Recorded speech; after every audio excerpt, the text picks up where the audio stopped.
Welcome to this explainer. Today, we're diving straight into the complex, real-world economics behind India's rising prices. I mean, if you've ever stared at a grocery receipt and felt that familiar wave of panic, well, you're definitely not alone. We're going to break down the exact economic forces driving this, using hard data to really understand the heartbeat of the Indian economy. Let's get right into it. So, why exactly does your money buy less today than it did yesterday? It's the ultimate question, right? And it's the core concept of inflation. It's that relentless, sustained rise in the general price level of goods and services over time. Simply put, inflation literally eats away at your purchasing power. When inflation spikes, that exact same 100-rupee note in your wallet suddenly buys fewer groceries, less fuel, and fewer services. It hits your savings, your investments, basically your entire cost of living. To make sense of all this, we'll look at four key areas today. First, India's unique inflation challenge. Second, the root causes of rising prices. Third, the impact of major government decisions. And finally, remedies for price stability. Section 1, India's unique inflation challenge, setting the baseline. Okay, so 4%, plus or minus 2%. This specific number is absolutely crucial. It's the official inflation target band set by the Reserve Bank of India, or the RBI. You see, the goal isn't actually to have zero inflation. No, the goal is to keep it hovering right around that sweet spot of 4%. Now, sure, there have been times it's gone off track, especially during global crises, but the RBI constantly uses this target to tweak interest rates and liquidity, all to keep the economy on an even keel. But here's where India's story really breaks away from the rest of the pack. In developed Western economies, inflation is usually what we call demand pull. Basically, people have too much money chasing too few goods because of monetary expansion. But India? Our situation is a whole different ballgame. As a rapidly developing economy, our inflation is heavily cost-push and structural. We're battling volatile food prices, skyrocketing fuel costs, and crazy supply chain disruptions. It's a completely unique economic puzzle. Section 2. Root causes of rising prices, the big drivers. The imbalance we're dealing with is just staggering. India imports a massive 85 to 90% of its crude oil.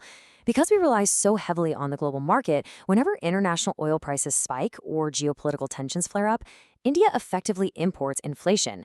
And this imported inflation is a monster. It doesn't just make filling up your tank more expensive. It drives up manufacturing costs, farming costs, and makes moving anything across the country way more expensive.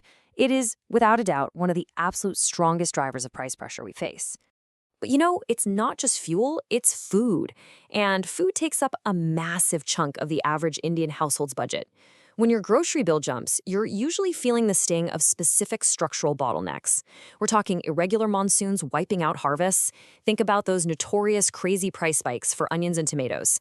That happens because of inefficient agriculture, poor logistics, and massive post-harvest storage losses, where food literally rots before it even hits the market. Throw global supply chain disruptions into the mix, and you've got domestic scarcity that pushes food prices way, way above overall inflation. Section 3. Impact of major government decisions, a balanced analysis. So we really need to look at the massive policy shocks of the last decade and do it objectively. Let's start with demonetization in 2016, which, as we know, pulled high-value currency notes right out of circulation. The effects were immediate and incredibly contrasting.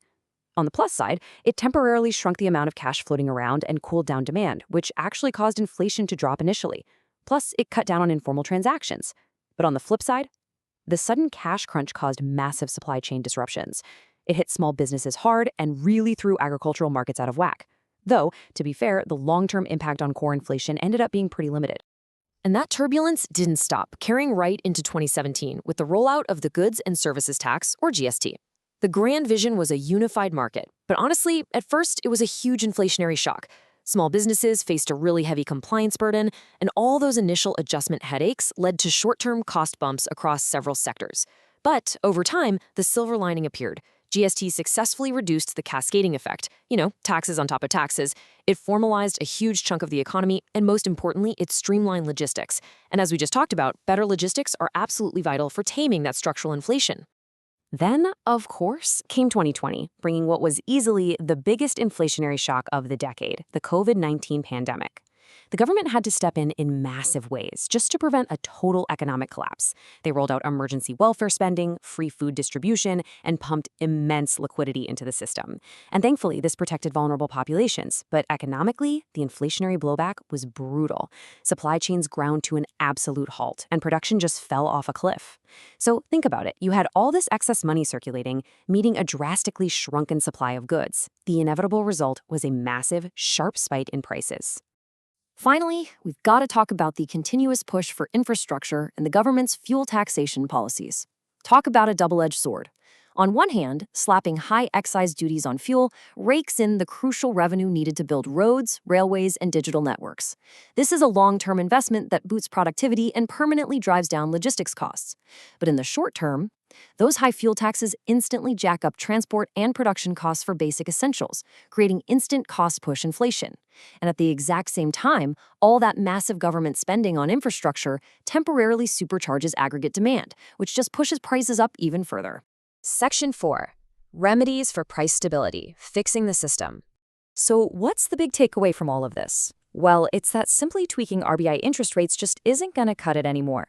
India needs deep structural remedies. We absolutely must build out our agricultural cold storage network so food stops rotting in the back of trucks. We have to aggressively pivot to renewables and electric vehicles to finally break that 85% addiction to imported oil. We need to modernize our warehousing and totally revamp supply chain logistics. And crucially, we have to supercharge domestic manufacturing to shield our economy from global supply shocks and sky-high prices for imported industrial parts. This idea perfectly captures our whole journey today. The real challenge for India isn't trying to achieve zero inflation because, let's face it, modern inflation is actually the sign of a growing economy.